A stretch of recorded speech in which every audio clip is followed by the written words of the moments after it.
Oxford Bookworms, Stage 1. Sherlock Holmes and the Sport of Kings, by Sir Arthur Conan Doyle. Text adaptation by Jennifer Bassett. Read by Gareth Armstrong.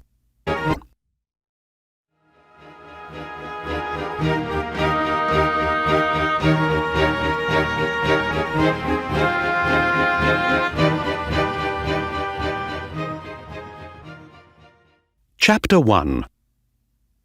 A horse called Silver Blaze. "I must go down there, Watson.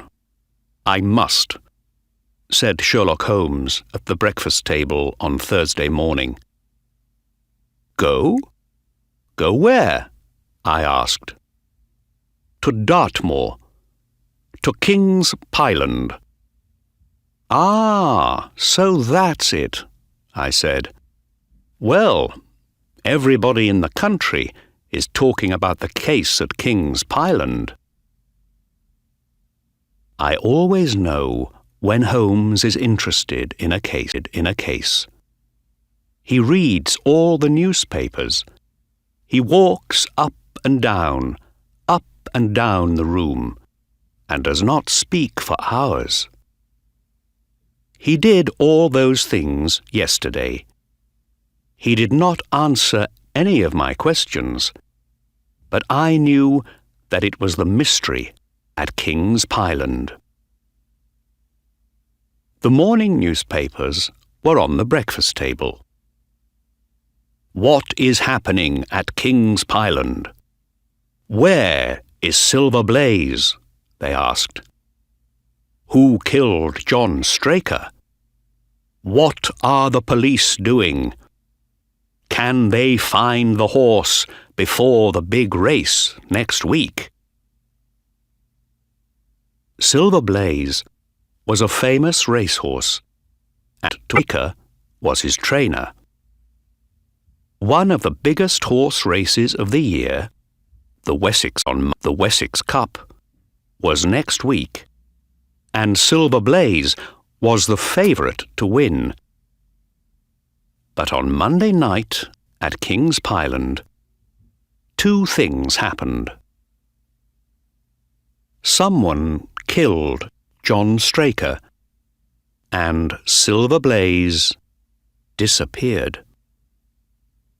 I was interested in this case too.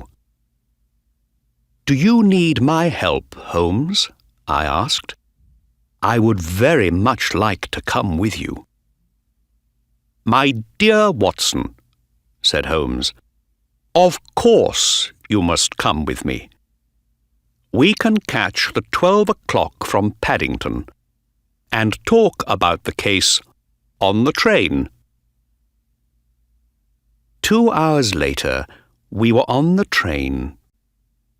We read all the midday newspapers, but there was nothing new in them. "So, Watson, what do you think about this case?" "Well, the newspapers say..." "Ah, yes. The newspapers understand nothing. One day they say one thing, the next day they say another. But we must look at the case more carefully. What did happen on Monday night at King's Pyland? And what did not happen? That's an important question too. Do the police have any answers?" I asked.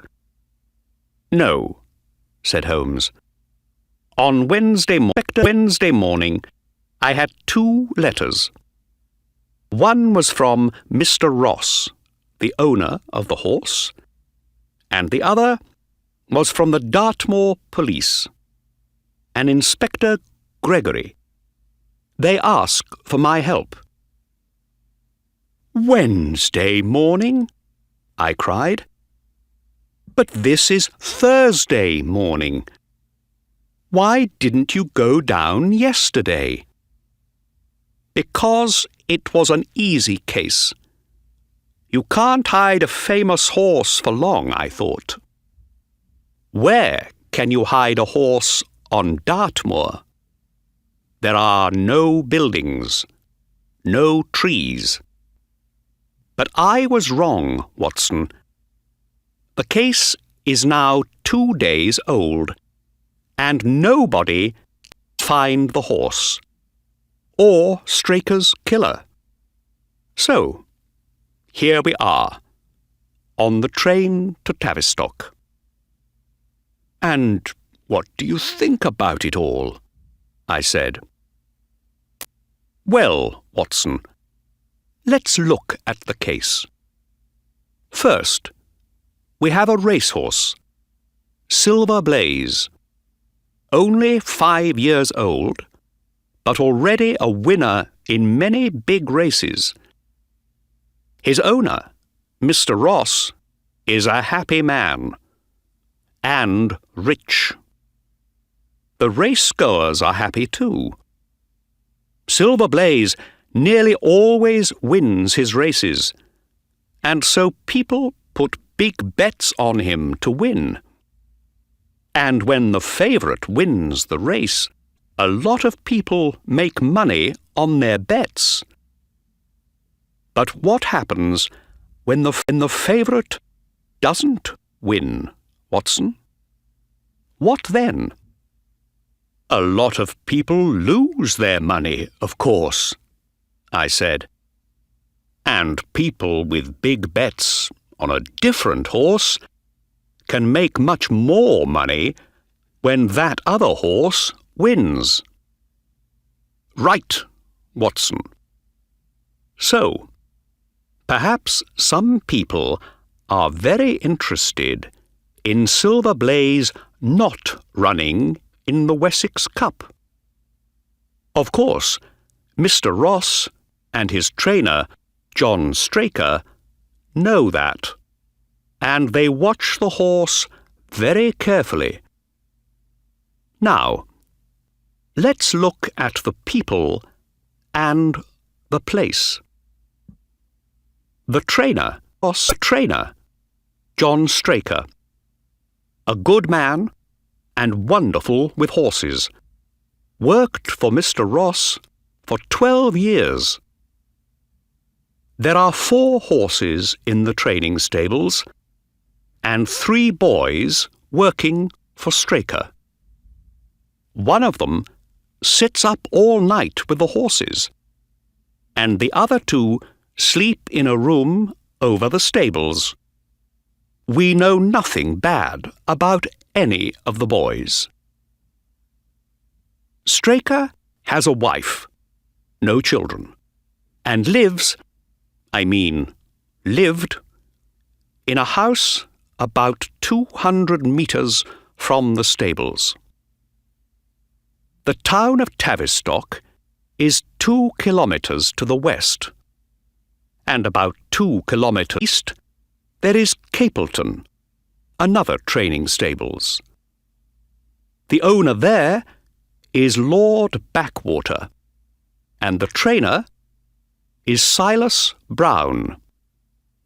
There are no other houses, just the hills of Dartmoor. I listened carefully. I wanted to remember it all, because Holmes does not like to say anything twice. Now, he said, what happened on Monday night? These papers came with Inspector Gregory's letter. The best thing is for you to read them, Watson. Then, tell me what you think. I took the papers from him and began to read.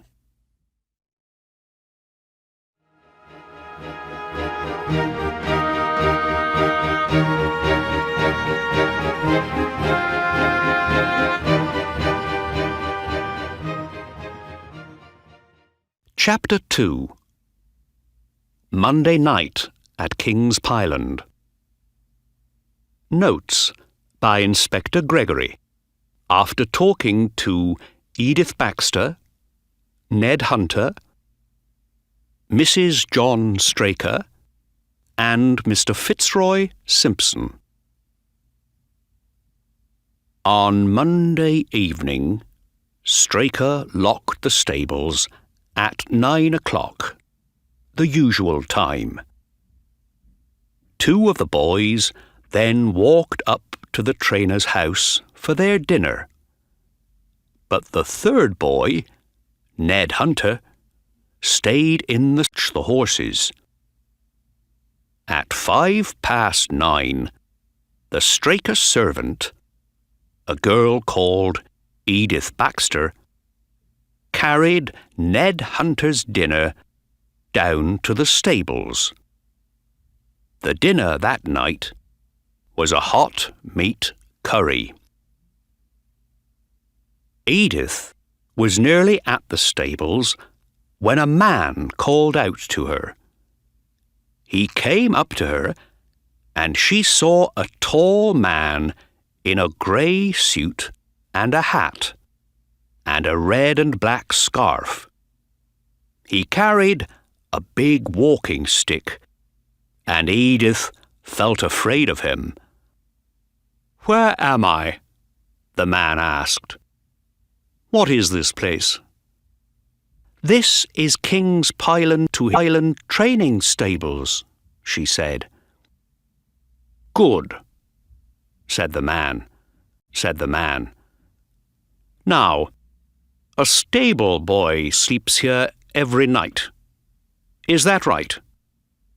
And I think you're taking his dinner to him now." He took an envelope out of his pocket. "Please, give the boy this, and you can have some money for a beautiful new dress." Edith did not take the envelope. She ran past the man to the stables and up to a small open window. She always put the boy's dinner through this window, and Ned Hunter was there, ready to take it. "Oh, Ned!" Edith cried. But before she could say any more, the stranger came up behind her. "Good evening," one said through the window to the boy. "I want to talk to you." "Who are you? What do you want?" Ned Hunter said. "I want to make you rich, boy," the stranger said. "You help me, and I help you. You have 2 horses in for the Wessex Cup, Silver Blaze and Bayard. I hear that Bayard is the better horse, and that you stable boys are putting your bets on him to win. Am I right?" "I'm not saying anything," cried Ned Hunter. "We don't talk about our horses at King's Pyland, so get out. I'm getting the dog, now." Ned ran across the stables to get the dog, and Edith began to run back to the house. But she looked back after about 30 meters and saw the man at the little window with his head and one arm inside the room. Edith ran on, and a minute later, Ned came out of the building and locked the door behind him. He ran all round the stables with the dog, but the man was gone. Ned Hunter told the trainer and the other boys about the stranger. But no one saw him again. The next thing happened at 1 o'clock in the morning, when John Straker got out of bed. "What's the matter?" said his wife. "Where are you going?" to the stables, Straker said. I can't stop thinking about that stranger. I just want to have a look around. But it's raining. Wait until the rain stops, she said. No, Straker said. I want to go now. He left the house, and Mrs. Straker went back to sleep. At 7 in the morning, she woke up, but her husband was not there. She quickly got up, the servant, Edith, and they ran down to the stables. They found the stables unlocked. Straker was not there, and inside, on a chair, Ned Hunter slept like a dead man. Silver Blaze was gone, and his stable door was open. They called the other 2 boys from the room over the stables. They were good sleepers and heard nothing in the night. Nobody could wake Ned Hunter, so the 2 women and the boys ran out to look for the trainer and the horse. 500 meters from the stables, they saw Straker's coat on a small tree. Down the hill, just past the tree, they found his leg. He was dead. There was a long cut in his leg, and his head was broken in 3 places. In his right hand, he had a small knife with blood all over it, and in his left hand, he had a red and black scarf. Edith Baxter knew the scarf at once, and later, so did Ned Hunter. It's the stranger's scarf, he told us.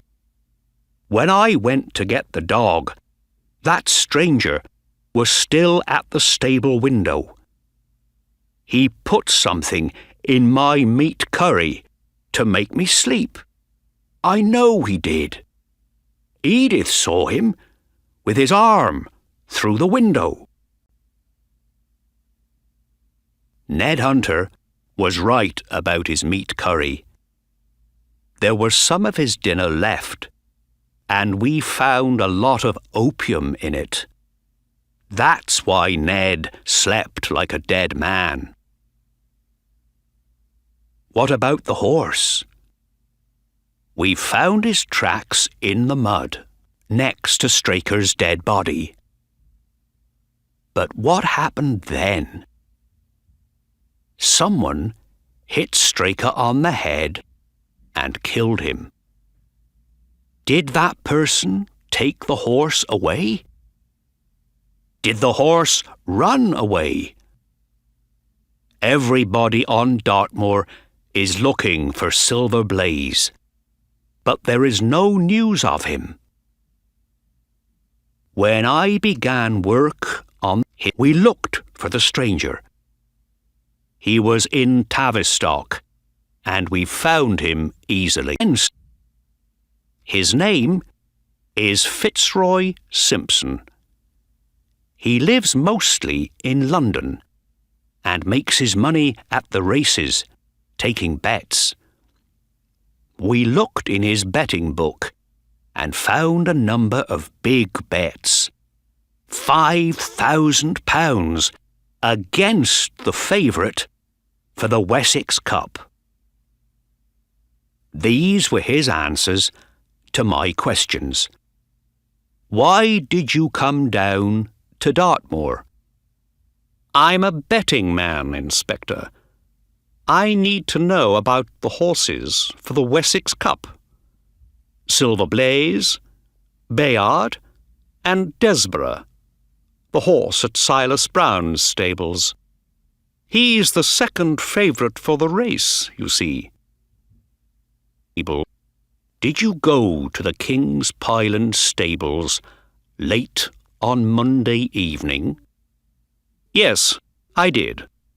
I just wanted to ask the stable boys some questions. They know the horses better than anyone." "And is this your scarf?" Yes, it is." "And how did it get into the dead man's hand, Mr. Simpson? Can you tell us that?" "I don't know, Inspector. I don't know. I never saw the man. I lost my scarf in the dark. It wasn't me, Inspector. It wasn't me." We asked many more questions, but Fitzroy Simpson changed his story. He was out at King's Pyland that night. His suit was still wet from the rain, and his big walking stick could break a man's head open. But there were no cuts on his body. So where did the blood on Straker's knife come from? And where is the horse?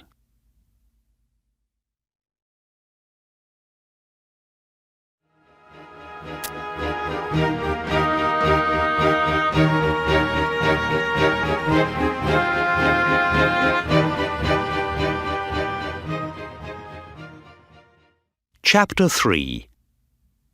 John Straker's Pockets. Very interesting, I said. I gave the papers back to Holmes, and he put them away. "So, Watson, what can you tell me?" he asked. I thought for a minute. This cut on Straker's leg. Perhaps he did it with his own knife. When something hits you very hard on the head, and you have a knife in your hand, it can happen, you know.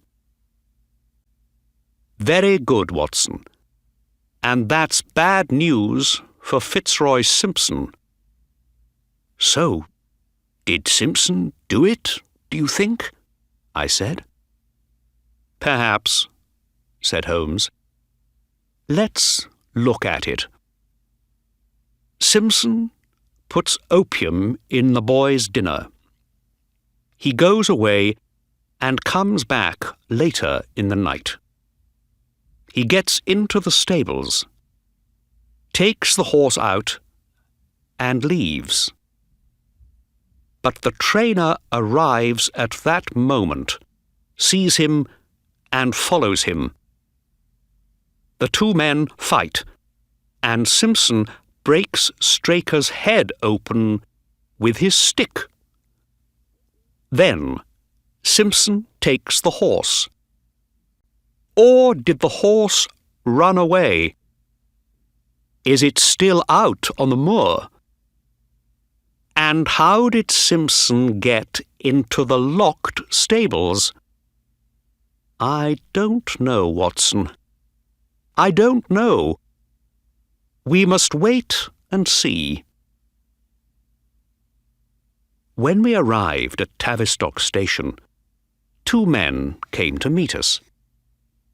Inspector Gregory was a tall, slow-moving man with blue eyes, and Mr. Ross was small and quick.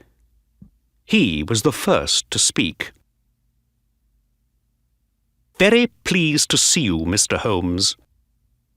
The inspector here is working hard, but we need help.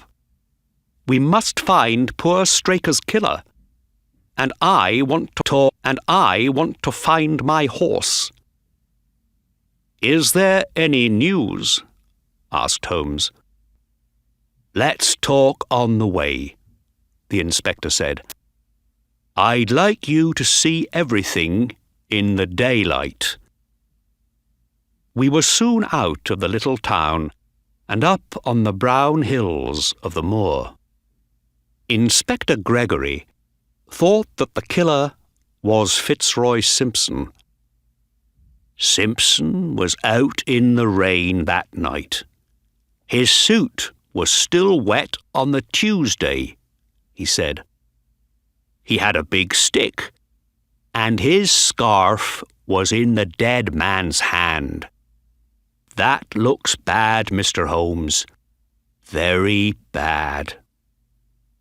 Holmes smiled. You need more than that, Inspector. The servant, Edith, spoke of an envelope. Did Simpson say anything about that? Yes. He said it had money in it. A £10 note for the stable boy. What about this other training stables? At Capleton? Asked Holmes. Does Simpson have friends there? No, we don't think so. We went to Capleton, of course. Their horse, Desborough, is the second favourite for the Wessex Cup. And Silas Brown, the trainer, was not friendly with Straker. But we found nothing. When we arrived at King's Pyland, Inspector Gregory took us into the trainer's house. Straker's body is upstairs, he said. But we have here the things from his pockets and from the ground next to his body. Would you like to see them, Mr. Holmes? Very much, said Holmes. We went into the front room, and the inspector opened a box and put things on a table. There was a box of matches, a small piece of candle, some money, a watch, some papers, and a small, thin knife. This is a strange knife, Holmes said. He looked at it carefully. What is it, Watson? It's an eye knife, I said. Doctors use these when they cut into an eye. You don't usually see them outside a hospital. Said Holmes. So why did Straker take this knife? It's no good for fighting. His wife says it was in the bedroom for some days, said Inspector Gregory. Perhaps he just took it because it was there, on the table. Perhaps, said Holmes. What about these papers? One is a letter from Mr. Ross. The others are bills, the inspector said. 3 of them are bills for the horse's food. Is a bill from a dressmaker in London for a Mr. William Derbyshire. He was a friend of Straker's, his wife tells us. His letters sometimes came here, and Straker sent them on. Mrs. William Derbyshire is an expensive lady, said Holmes, looking at the bill. £25 is a lot of money for just one dress and one hat. He put the bill down and moved to the window. Inspector, can we go out on the moor now, before the light begins to go?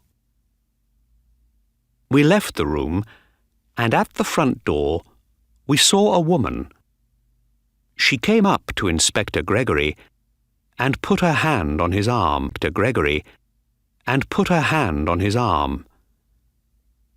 Is there any news? She said. No, Mrs. Straker. But here is Mr. Holmes, the famous detective from London. We have him to help us now. I think I met you a month or two ago, Mrs. Straker, said Holmes. Let me see. Yes, it was in Plymouth, at a garden party. Do you remember? No, sir. That wasn't me. But I remember so well. You had a blue dress and a dark blue hat with white flowers on it. With flowers on it, sir, Mrs. Straker said. Well, I am wrong, then. I am so sorry. And with that, Holmes followed the inspector outside. The four of us then walked past the stables and up onto the moor. After 10 minutes, Inspector Gregory stopped. Here we are, he said. Straker's body was just down there. His coat was here, on this small tree. On the tree, not on the ground? Holmes asked. Oh, no. It was on the tree, carefully away from the mud on the ground. Interesting, said Holmes. Now, I must look at the mud down there. Ah, said Inspector Gregory. And to help you, I have here in this bag one of Straker's shoes, one of Fitzroy Simpson's shoes, and one of Silver Blaze's horseshoes. My dear Inspector, well done. Holmes was very pleased. You think of everything.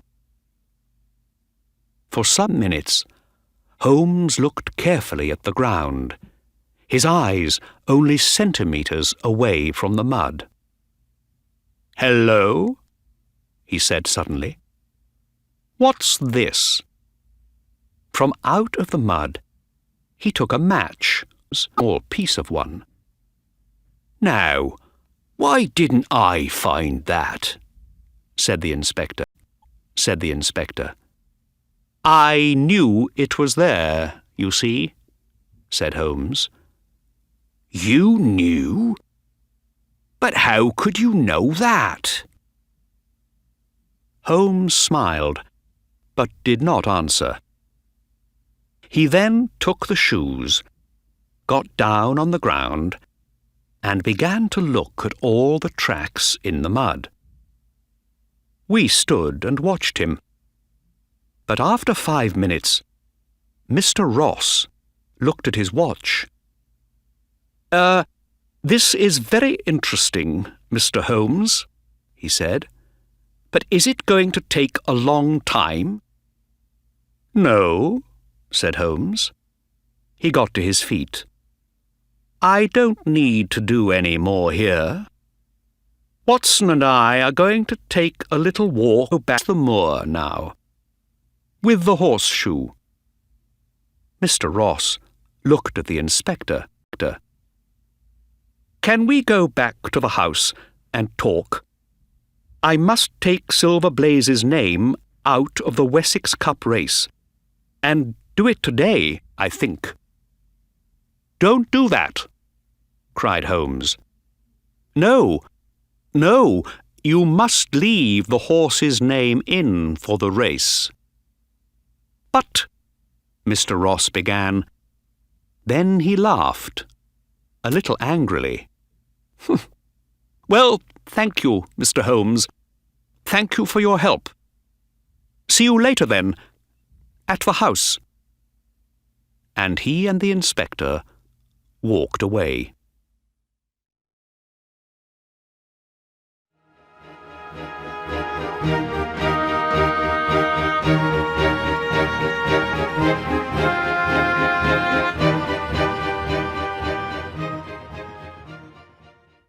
Chapter 4. Looking for a Horse. Holmes and I walked slowly across the moor. In the evening sunlight, the autumn colours on the hills were beautiful. Reds and browns and yellows. But Holmes saw nothing of that. "So, Watson," he said, "let's forget John Straker for a minute and think about the horse. Horses are friendly animals. Let's say that Silver Blaze runs away after the killing. Here he is, out on the cold, wet moor. What does he do next?" "He looks for a nice, warm stable," I said, "with food and water." "Right, Watson. He didn't go back to King's Pyland, we know that. But there is another stable not far away, at Capleton. Perhaps he went there. And the way to Capleton, Watson, is down this hill. Let's go." We walked quickly down the hill, and at the bottom we found a small river and some very wet ground. "Wonderful," said Holmes. "I wanted mud, and here it is. You follow the left side of the river, Watson. We're looking for the tracks of horseshoes." We found them after only 50 metres. Holmes took the horseshoe out of his pocket and put it next to the tracks. "Yes, that's Silver Blaze, no question about it." We followed the tracks easily, then lost them for a time, but found them again about 200 metres from the Capleton stables. "Here they are!" I cried. "And look, there's another track here, of a man's shoe." Holmes got down to look. "You're right, Watson. And the man is walking next to the horse." We followed the 2 tracks to Capleton stables, and were still 20 metres away when a man came out and called to us. He had a red, angry face. "Go away! We don't want visitors here. Go away!" "Mr. Silas Brown?" Holmes said to him. "What do you want?" said the man. "I don't talk to newspaper people, so just go away." "We are not from a newspaper," said Holmes, smiling. "But you have a horse called Silver Blaze in your stable." "That's not true," Mr. Brown said angrily. "Shall we go in and talk about it?" said Holmes. He did not wait for an answer, but took the man's arm and moved quickly to the gate.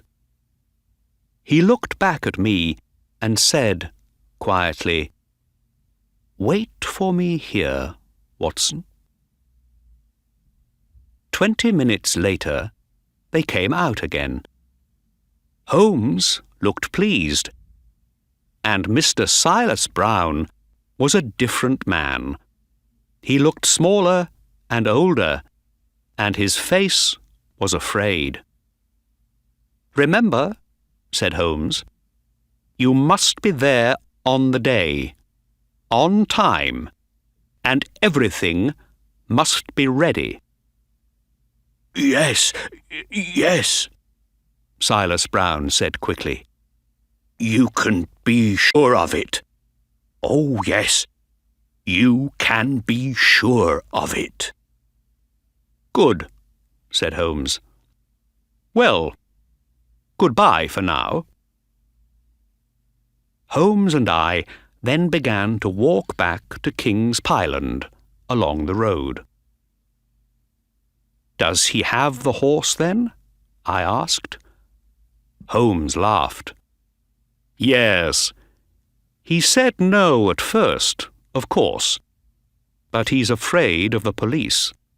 He doesn't want them to know about this, and I can help him with that. But why didn't the police find the horse? I asked. Inspector Gregory said they went to Capleton. Oh, it's easy to change the colour of a horse's coat. You're a good policeman. But I don't think he knows much about horses. And why did Brown tell you? I said. When I walked through the stables with him, said Holmes, the ground was muddy, and I saw the tracks of his shoes in the mud. You remember those tracks on the moor? Well, these were the same shoes. After that, it was easy, and he told me everything. He found Silver Blaze on the moor early in the morning and brought him into the stables. The horse is very well, just a different colour at the moment. Brown put a very big bet on Desborough to win the Wessex Cup, you see. And with Silver Blaze out of the race... But why did you leave the horse there? Is it safe with him? I did not understand Holmes's plan. My dear Watson, Holmes said, the horse is very safe. Silas Brown is afraid of me, afraid of the police, afraid of losing everything.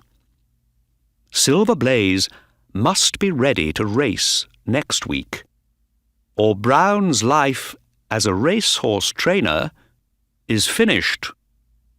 And Brown knows that. Mr. Ross isn't going to like it, I said.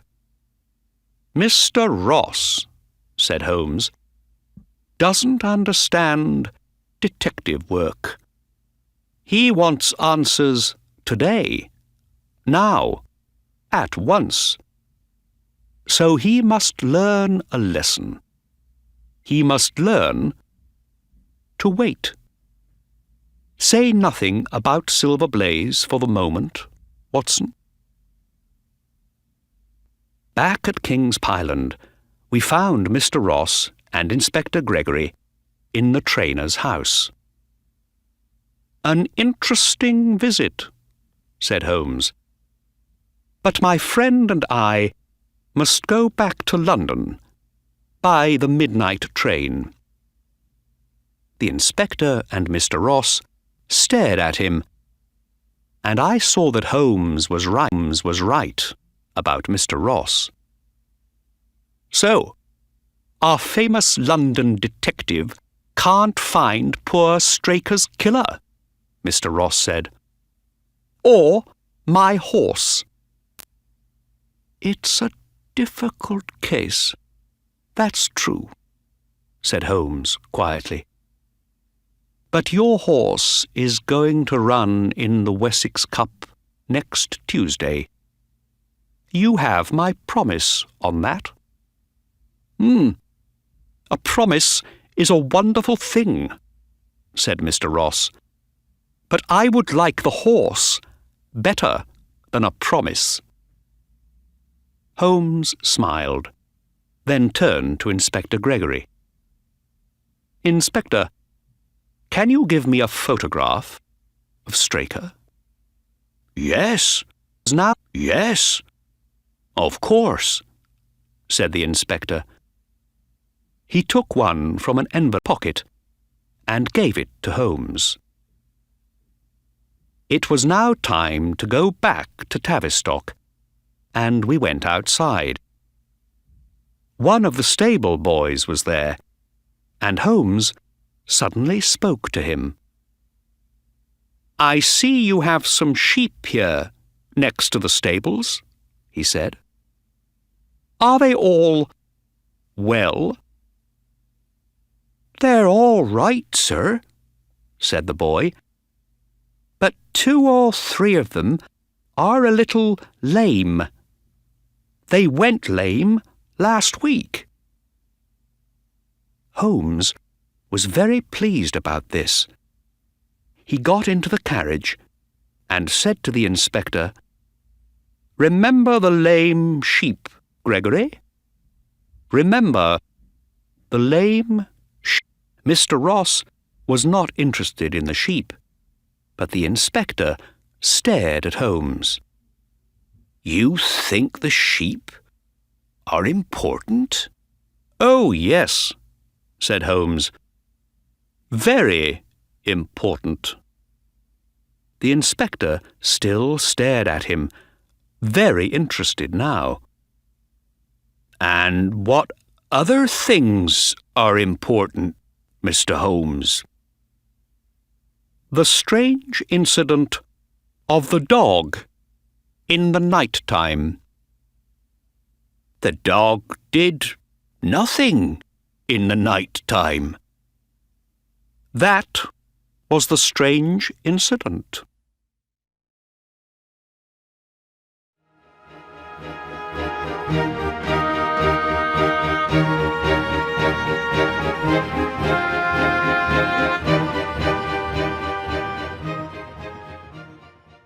Chapter 5.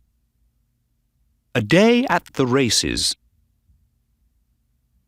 On Tuesday, Holmes and I took the train to Winchester, and Mr. Ross met us at the station. He drove us to the races, but he was not a happy man. "Well, Mr. Holmes," he said coldly, "do you have news of my horse?" Holmes smiled. "He's safe and well, I'm sure. How is the betting for the Wessex Cup?" "Very strange," said Mr. Ross. "Yesterday, Silver Blaze was 15 to 1, but today he's the favourite at 3 to 1. Why, I don't know." "Ah," said Holmes. "Somebody knows something." We arrived only minutes before the beginning of the Wessex Cup race. This was Holmes's plan, I think. Mr. Ross had no time to ask questions. There were 6 horses running in the race, and Silver Blaze's name was there at number 4. The horses began to come out for the race, and Mr. Ross got very excited. "Where is he? I can't see him," he cried. "There are 2 more horses to come out," I said. "And look, there's number 4 now, in racing colours of red and blue. Those are your colours, Mr. Ross." And there was Silver Blaze, a big brown horse with a white nose. He came past us, looking strong and well, and ready for anything. "Holmes," cried Mr. Ross, "I was wrong about you. I'm sorry." "But why? How?" "Shh," said Holmes. "Watch." "Yes, they're off." It was a good race, fast and exciting. After the first minute, a horse with yellow racing colours came to the front and stayed there. "That's Desborough, from the Capleton stables," said Holmes. "A good horse, but Silver Blaze is better." But Silver Blaze was 3 horses behind Desborough. "Come on! Come on!" cried Mr. Ross. "Move up, now!" We all watched the red and blue colours. "Yes," I said. "Look, he's moving up now. Watch him go." Slowly but surely, Silver Blaze moved up into 4th place, then front into 3rd place, then into 2nd place. Now only Desborough was in front of him. "That's my boy," said Mr. Ross. "Go on, go on."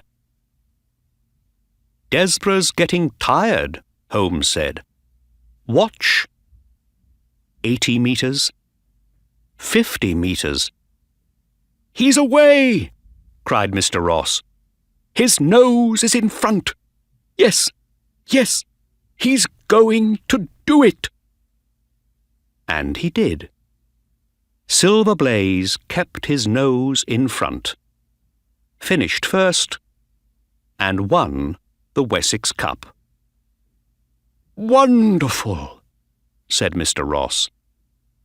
"Wonderful. What a race! What a horse! Mr. Holmes, how can I thank you?"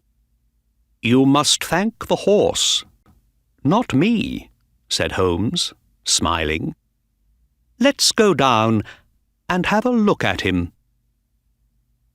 Silver Blaze was still excited by his big race. Mr. Ross looked him up and down. "He looks well, very well. I don't understand any of it, Mr. Holmes. How did you do it? Where did you find him? And perhaps you now have John Straker's killer too. Do you?" "Yes," said Holmes quietly. "Yes, I have him too." Mr. Ross and I stared at him. "You have him?" Mr. Ross said. "Where is he?" "He is here." "Here? Where?" "Here with me now, at this moment." Mr. Ross's face began to go red. "What are you saying, Mr. Holmes?" he said angrily. "Are you saying—" Sherlock Holmes laughed. "No, no, Mr. Ross. Not you. The killer is standing behind us." He turned and put his hand on Silver Blaze's back. "The horse!" cried Mr. Ross. "The horse?" I said. "Yes, the horse," said Holmes. "But don't be angry with him. You can hear all about the mystery. Later, please. I have a little bet on a horse in the next race, and I would like to see it win."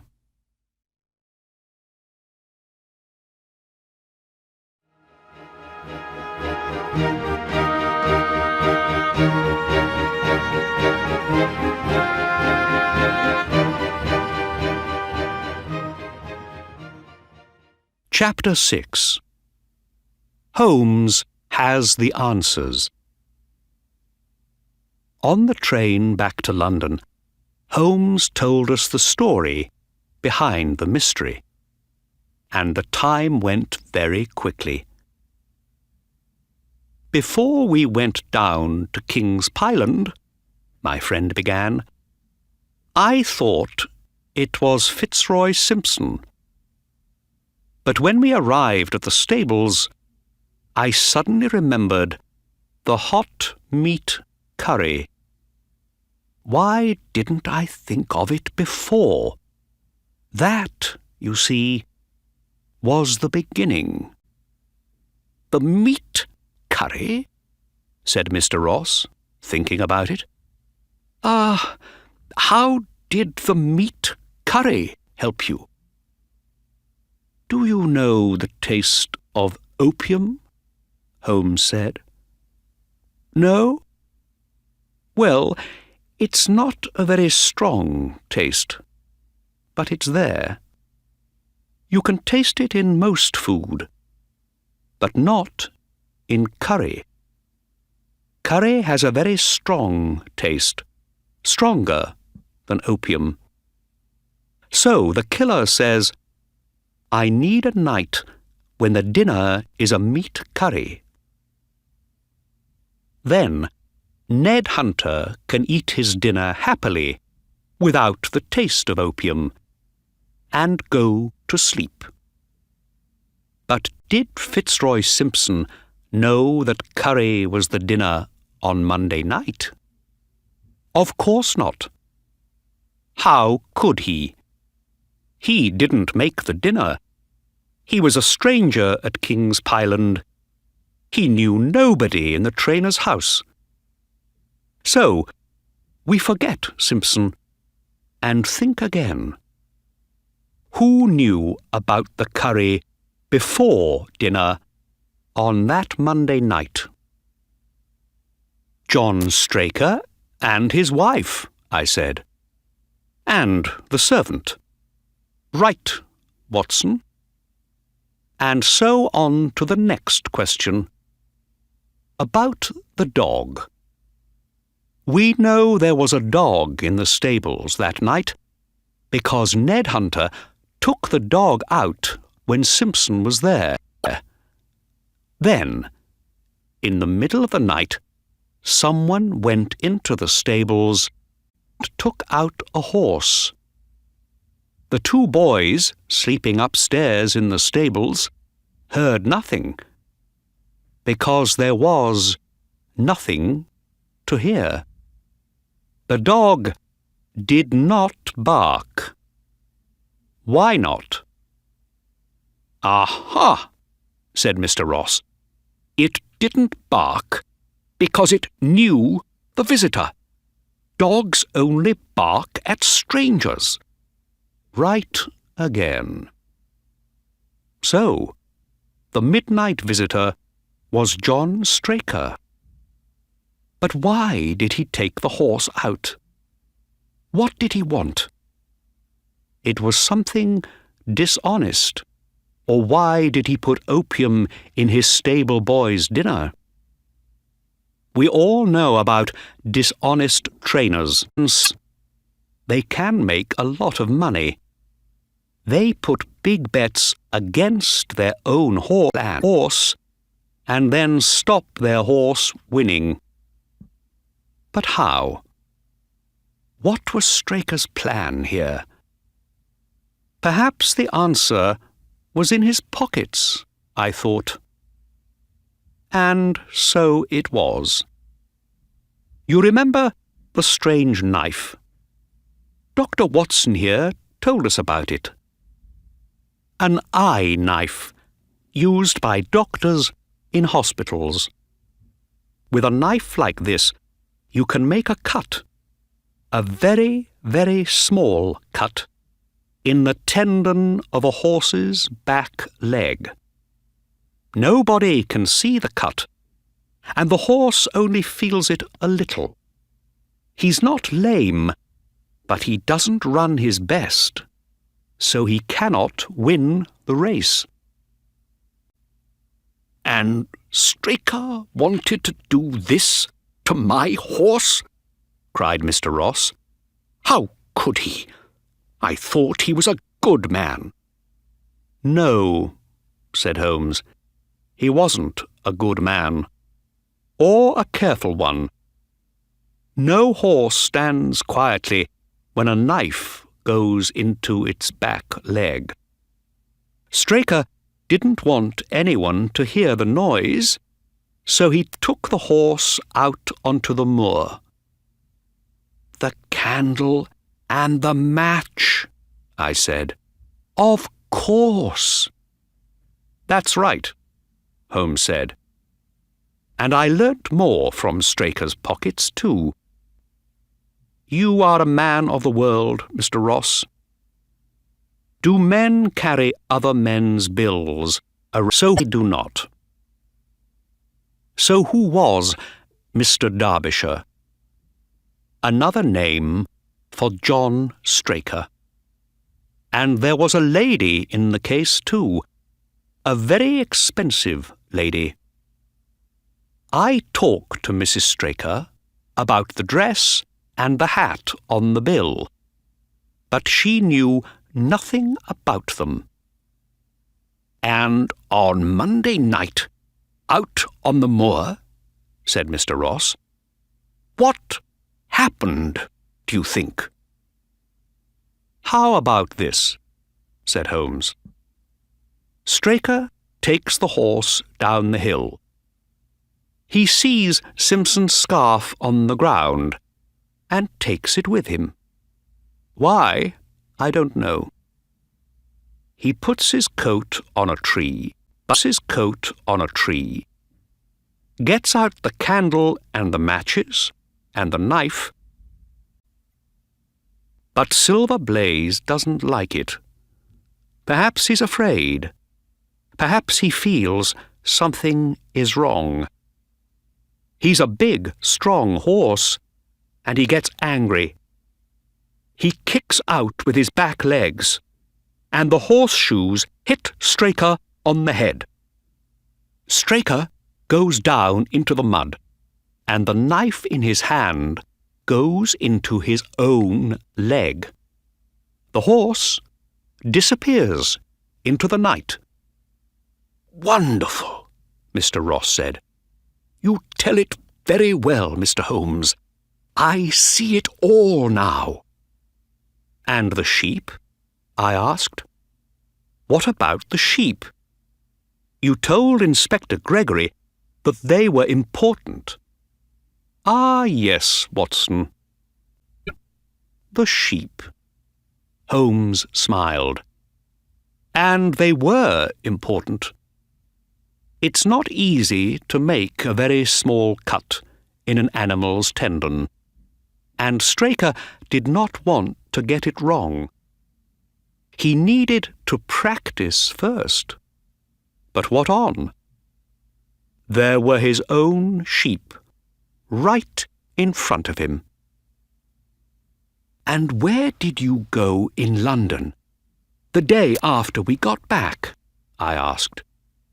Was it to that dressmaker on the bill for Mr. Derbyshire?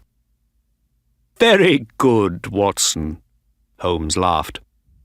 Yes, I had a photograph of Straker, and the dressmaker knew him at once. Oh, yes, she said. That's Mr. Derbyshire. I do a lot of work for him. Mrs. Derbyshire is a very beautiful lady, and she likes expensive dresses. Holmes laughed again. It's an old, old story. Straker is not the first man with 2 women in his life. He needed more money for the expensive Mrs. Derbyshire, so he thought of this plan with Silver Blaze. And there you have it, Mr. Ross. Yes, I understand it all now, said Mr. Ross. And thank you very much, Mr. Holmes. There's just one thing. Where was the horse? Ah, yes. The horse was safe and well, and with a friend, said Sherlock Holmes. I can't tell you who or where, because I made a promise. But here we are, nearly in London. You have the answer to the mystery, Mr. Ross. You are the winner of the Wessex Cup, and the owner of the fastest racehorse in the south of England. What more do you need?